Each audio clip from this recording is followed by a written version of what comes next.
I used to work as a night nurse in a small private hospital on the edge of town. The kind of place that looked like it hadn't changed since the 1980s. Dim hallways, flickering lights, and that sharp antiseptic smell that never really goes away. Most nights were quiet. Too quiet, honestly. This story happened during my last week there. I hadn't told anyone yet, but I'd already accepted a new job offer at a larger hospital across the city. I just needed to finish out my final 3 night shifts. It was a Thursday night. Rain hammered the windows. Thunder cracked every half hour. We had only 5 patients in the ward. 2 recovering from surgery, 1 elderly woman with dementia, and 2 others just in for overnight observation. The doctor on call was a guy named Dr. Levin, older, soft-spoken, and not exactly the kind of person you'd notice in a crowd. Around 2 a.m., I was doing my rounds when I passed room 204. That's where the elderly dementia patient, Mrs. Halperin, was staying. I paused outside her door because I heard talking. That wasn't unusual. She often talked to herself. But this time, it sounded like a full conversation. I stepped inside and asked softly, "Everything okay in here?" She was sitting up, her hands folded in her lap, smiling. "He just left," she whispered. "Who?" She pointed at the far corner of the room. "The man with the pale hands." I checked the room. No one was there, obviously. Just the IV monitor beeping slow and steady. I chalked it up to her condition and told her to get some rest. She nodded and laid back down without protest. But as I walked out, I noticed something weird. One of the visitor chairs had been pulled out, like someone had just been sitting there. I didn't remember it being like that earlier. Still, I moved. On or around 3:15 a.m., I went to the staff lounge to grab coffee. That's when I noticed something on the security monitor. Room 204's feed was black. I tapped the screen. Nothing. The camera must have gone out. I radioed the night security guy, Curtis, and asked him to check the hallway camera near 204. He radioed back a few minutes later, saying that it was also down. He sounded annoyed, like it was just another system glitch. Still, I felt uneasy. I went back to room 204. When I walked in, I froze. Mrs. Halperin was sitting up again. But this time she was crying. "Where's my baby?" she said, staring at the same corner of the room. "He took her. He said I was bad." I tried to calm her down, but she gripped my wrist hard, way stronger than I expected for someone her age. "Don't let him back in," she whispered. "He wears a doctor's coat, but he's not real." I stayed with her until she drifted off again. On the way out, I made a note to have her psych evaluation updated. Then, just as I turned to leave, I saw something in the mirror by the sink, a figure in a white coat behind me. I spun around. No one was there. I told myself I was tired, that my brain was just playing tricks, but I couldn't shake the image. The pale hands, the doctor's coat, the silent figure. I went to check the sign-in logs for the ward. Only 2 people had accessed room 204 that night, me and Dr. Levin. That didn't make sense. I hadn't seen him at all since the start of the shift. I checked the break room. Empty. Office. Empty. The only other nurse on duty, Kayla, hadn't seen him either. "Maybe he went home early," she said. "Without signing out?" Kayla shrugged. "Wouldn't be the first time. Weird, but not impossible." Then, just before shift change at 6 a.m., I went to check on Mrs. Halperin one last time. She was gone. Not dead. Just gone. Bed empty. IV still hooked up. No alarms had gone off. No one had seen her leave. No staff had moved her. Her chart was still clipped to the end of the bed. We searched the whole ward, every room, every closet. Nothing. Curtis reviewed the hallway cameras again. Still out. The morning shift supervisor filed an incident report. Police were called. Everyone was interviewed. I told them everything I knew. That night I got a text from Kayla. Check this out. It was a screenshot from an article she'd found online. Apparently, a doctor named Levin had worked at the hospital years ago. He'd been quietly forced into early retirement after a scandal. Something about unauthorized procedures on dementia patients. Nothing ever went public. No charges filed. His license was revoked. The photo attached showed an older man, white coat, and unmistakably pale hands. I never found out what happened to Mrs. Halperin. Her family filed a lawsuit. The hospital settled privately. That was my last shift. I've never worked night duty again, and I never will.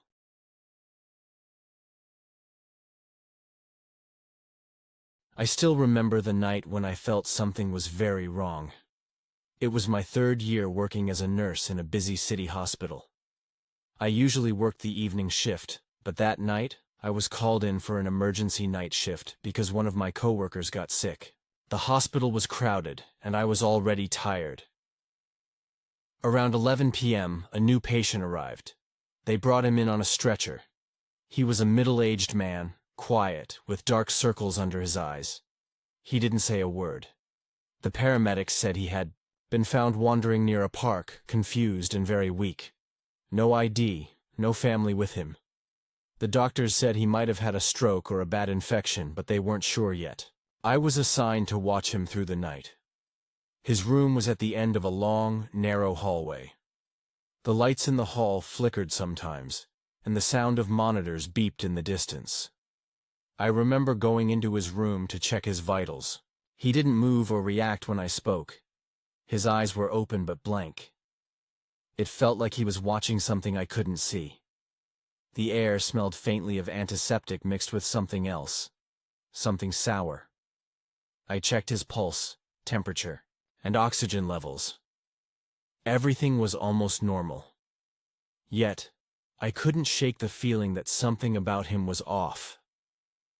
Hours passed. Every time I checked on him, he was still staring. No blinking, no twitching. Just still. At around 3 a.m., the power went out for a few seconds. The hallway plunged into darkness. I felt my heart race. Emergency lights kicked on, casting strange shadows on the walls. When the power came back, I saw the patient had moved. He was sitting up in bed. But that wasn't the strange part. He was staring directly at me. His lips moved slowly. I couldn't hear what he said, but his mouth formed words. I leaned in closer, asking him if he was okay. No answer. Just silence. I pressed the call button for the doctor and waited. When Dr. Morris arrived, the patient was back lying down, motionless. Again. Maybe he's delirious, Dr. Morris said, checking his chart. I told him what I saw. He nodded and said, "Could be the infection messing with his brain. We'll run more tests in the morning." I stayed with the patient until dawn. During that time, I kept feeling like I was being watched. Every now and then, I glanced at the corner of the room near the window. Sometimes it looked like a shadow moved there, but when I looked directly, nothing was there. I tried to stay calm. Hospitals can play tricks on your mind, especially at night. At 5 a.m., the morning nurse came in. I handed her the patient's chart and told her about the night. She looked at me strangely. "You're the first one to notice anything," she said. "He's been here for 3 days, silent the whole time. No one's been able to wake him." That surprised me. I thought he was new. Then she said something that made my blood run cold. The hospital staff calls him the quiet patient. No one knows his real name. We don't even have a proper ID for him. The odd thing is, he never seems to be alone. "What do you mean?" I asked. She lowered her voice. "People say they see him talking to someone no one else can see. Some nurses avoid his room entirely." I nodded slowly, but I didn't tell her about the shadow I kept seeing. Maybe I was just tired, or maybe it was something worse. Over the next 2 days, I learned more strange things about him. Equipment in his room would turn off by itself. Nurses said they heard footsteps in the hallway when no one was there. One night, a nurse even claimed she found his bed empty for a few minutes, only to find him back in place with no memory of leaving. None of this made sense. The patient never explained anything. His eyes stayed blank. His lips moved sometimes, but no words came out. Then came the final night I worked there. Around midnight, I was giving him his medicine when suddenly he grabbed my wrist. His grip was cold and tight. He looked right into my eyes and whispered, "Help me." His voice was barely audible, almost like a breath. I froze. "Who?" I asked. He didn't answer. His hand loosened and fell to the bed. I called the doctor, immediately. When Dr. Morris came in, the patient was back to his silent state. We ran more tests. They showed nothing unusual. The hospital decided to move him to a psychiatric ward for further evaluation. The last time I saw him was when they transferred him early in the morning. Before he left, he looked at me once more. No words. Just that. Same pleading look. After he was gone, I found his room smelled different, like stale smoke mixed with something metallic. The lights in the hallway outside flickered again. Days later, I heard rumors that the patient had disappeared from the psychiatric ward without a trace. No records of discharge, no security footage showing him leaving. I tried to tell myself it was just a strange case, one of many. But every time I think back, I feel that cold grip on my wrist, and I wonder, who was he really talking to? What was he trying to say, and why did no one else ever hear him? I still work as a nurse, but I avoid that hospital now, because some patients stay quiet for a reason.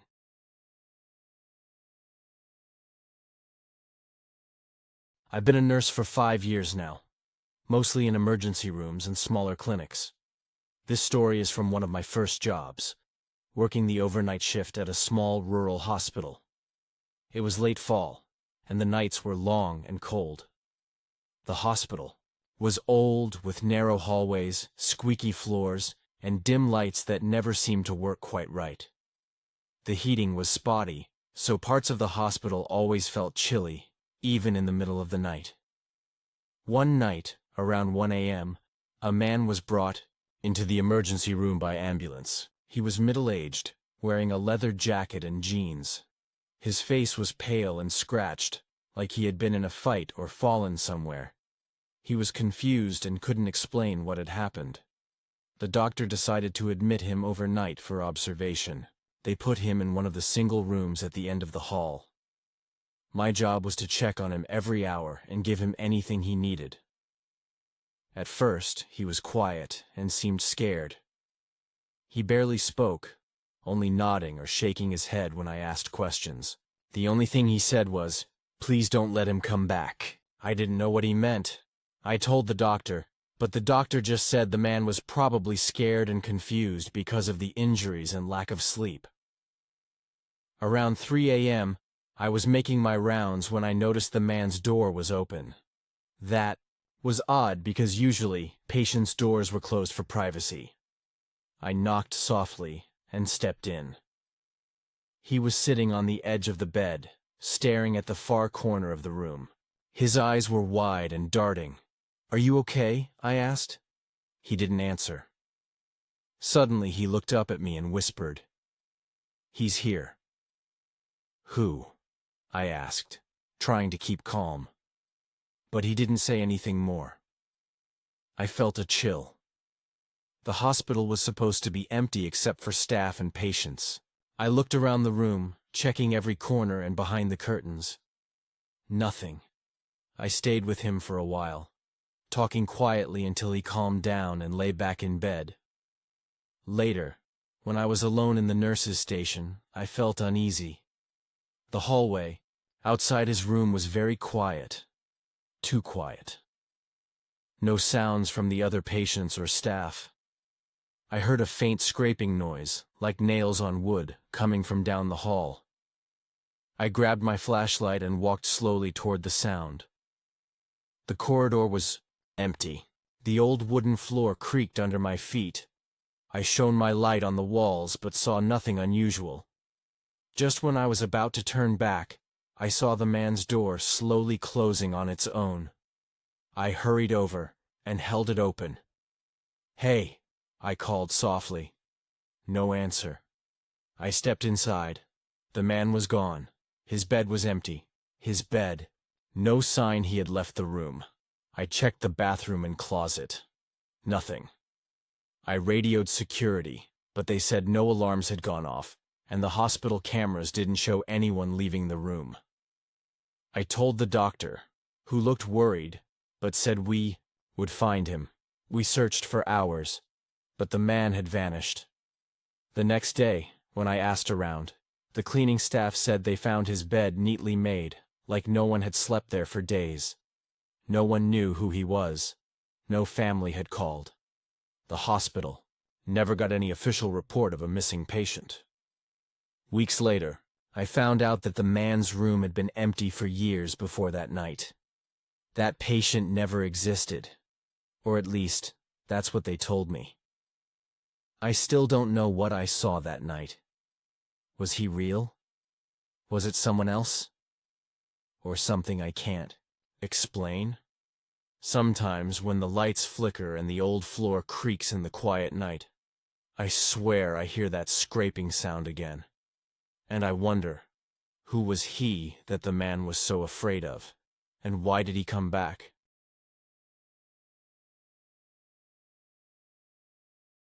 I never liked working night shifts.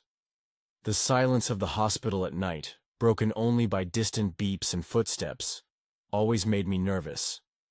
But when I started my first job as a nurse, I had no choice. Night shifts were part of the deal. One night, about 6 months into the job, I was assigned to the medical ward. It was a small floor with about 15 beds. Most patients were sleeping, and the halls were empty. Around 2 a.m., the hospital phone rang in the nurse's station. It was unusual because usually, the phone calls at night were about emergencies or important news. This one was different. For y'all, voice on the other end was low and shaky. "Please, I need help," a woman whispered. I asked, "Who is this?" No answer. Then the line went dead. I thought maybe it was a wrong number or a prank, but something made me uneasy. I checked the patient list. No one new had been admitted recently. Minutes later, the phone rang again. The same voice. "Please, help me."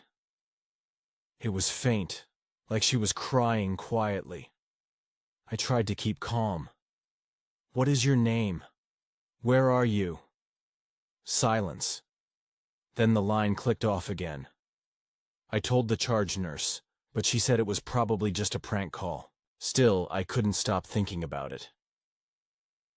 About an hour later, I was doing rounds on the floor when I noticed one of the patient rooms was different. Room 13. It was empty. The bed was made. No signs of anyone living there. But the door was cracked. Open just a little. Curious, I pushed it open and looked inside. The room was cold.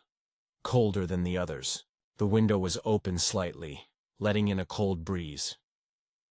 I closed the window and went to check the bed. Then I noticed something on the floor. A small piece of paper, folded into a tight square. I picked it up and opened it carefully. Written in shaky handwriting was one sentence: "Help me before it's too late." My heart raced. I looked around, but no one was there. I went back to the nurse's station, paper in hand. I showed it to the charge nurse. She frowned. "Room 13 has been empty for weeks," she said. "Nobody's been assigned there," I decided, to check the hospital cameras for that room. The video showed the door opening and closing several times during the night. Sometimes it looked like someone was there. Other times, the room was empty. I felt a chill. I wasn't imagining things. The next night I was on duty again. The phone rang at 2 a.m., same whispering voice. "Help me." This time, I answered with more courage. "What happened? Who are you?" A long silence. Then the whisper. "Don't trust him."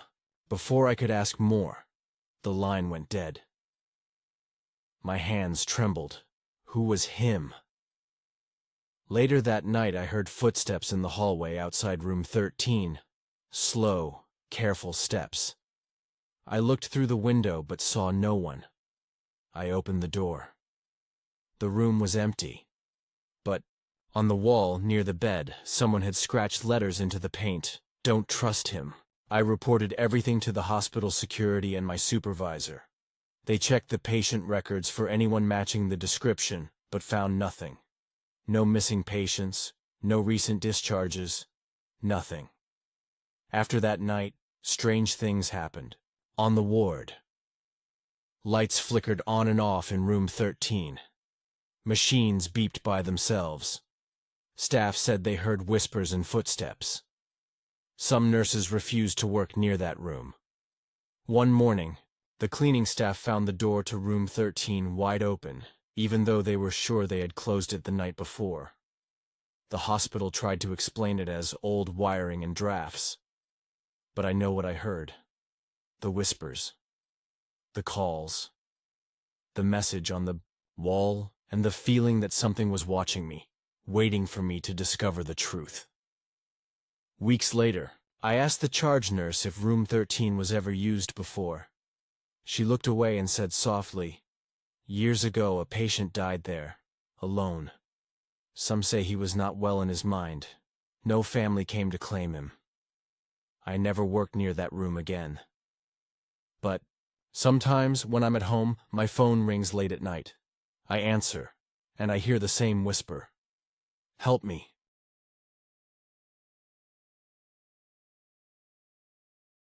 I worked as a nurse in a busy city hospital, mostly on the night shift.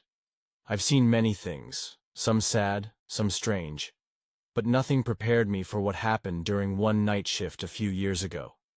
It was a quiet evening. Most patients were stable or resting. The hospital halls were mostly empty, except for a few nurses and doctors on rounds. I was assigned to the geriatrics ward, a place for elderly patients who needed long-term care. Around 11 p.m., I was finishing my paperwork at the nurse's station when the phone rang. The line was an old one, crackling a little. "Geriatrics ward, nurse speaking," I said. There was silence for a moment. Then a soft voice whispered, "Please, visit room 7. I'm alone." My skin tightened. Room 7 was at the far end of the hall. No visitors were allowed after 9 p.m. I thought it might be a patient calling for help, but something felt off. I asked, "Who is this? Are you a patient?" No answer. "Hello? Can you tell me your name?" Still silence. I told the charge nurse about the call. She told me to check on room 7 just to be safe. I grabbed my flashlight and slowly walked down the hall. The lights flickered, above me, casting strange shadows on the walls. When I reached room 7, the door was closed. I knocked gently. "Hello? Nurse here. Is everything okay?" No reply. I tried the door handle. It was unlocked. I pushed it open carefully. The room was dimly lit by the moonlight coming through the window. The bed was empty. I called out again. "Hello? Are you here?" Suddenly I heard a soft rustling from the bathroom. I walked over and opened the door. No one. Just an empty bathroom. I felt a strange coldness fill the room. Then I noticed the window was slightly open. I closed it, then turned back. As I did, I caught sight of something on the bed, a small, folded piece of paper. Picked it up and unfolded it. Written in shaky handwriting was a single sentence. "Don't trust the visitor." My heart pounded. I knew the patient in room 7 well. Mr. Collins, an elderly man with mild dementia. He had no family and rarely had visitors. I checked the patient list again. No visitors were scheduled. I decided to sit by his bed until he returned. Minutes passed, then the door creaked open. Mr. Collins shuffled in, looking tired and confused. "Mr. Collins," I said gently, "I got your message. Who is the visitor?" He looked at me with wide eyes. "There was someone," he whispered. "A man. He came to see me last night. I didn't want to let him in, but he said he was a friend. I'm scared." "Did you see his face?" I asked. "No, it was too dark, but I felt something wrong. I stayed with him for a while, trying to calm him down. The next day, I checked the hospital's visitor logs. No record of anyone visiting Mr. Collins. Asked other nurses if they had seen anyone suspicious around the ward. One nurse said she had noticed a man hanging around the entrance late at night a few times, but didn't think much of it. I reported everything to security, but they found no signs of forced entry or strangers in the building. Over the next few days, Mr. Collins became more frightened. He refused to leave his room. He told me the visitor came back each night, sometimes standing silently by the door, sometimes just watching from the hallway. I started checking on him more often, but no one ever appeared when I was there. One night, around midnight, I heard footsteps outside his room. I looked through the window. There was a man standing in the shadows, watching the door. I called out, but he disappeared before I could see his face. The hospital staff tried to reassure me and Mr. Collins. They said it was probably someone from outside, maybe a homeless man who sneaked in. But how? The hospital was locked down at night. The doors had alarms. Security cameras didn't catch anything unusual. The strange visitor kept appearing in the halls near room 7, always just out of reach, never fully seen. One night, Mr. Collins whispered to me, "He wants something from me. I don't know what." Then, a week later, Mr. Collins was found unconscious in his bed. He was rushed to ICU, but never woke up. The doctors said it was a stroke. Before he passed, he grabbed my hand and said, weakly, "Don't let him in. Don't trust the visitor." I was there alone in the room when he died. After that, I kept working nights. But something changed. I began noticing strange sounds. Soft footsteps. Whispers near room 7. Lights flickered even when the power was stable. Sometimes, late at night, I saw a shadow moving quickly down the hall just beyond the corner of my eye. I told security again. They increased patrols, but no one was caught. The last night I worked in that ward, I saw the visitor again, standing silently outside room 7. He looked normal, just a man in a dark coat. I walked up to him and asked, "Who are you? What do you want?" He didn't answer. Then he smiled, a cold, empty smile, and vanished into the night. I quit my job the next day, but I still wonder, who was that visitor? What did he want from Mr. Collins, and why did no one else see him? Sometimes when I'm alone at home, I hear footsteps outside my door. I check, but no one is there. I don't know if it's him, or just my mind playing tricks. But one thing I'm sure of, some visitors come without warning, and they never leave.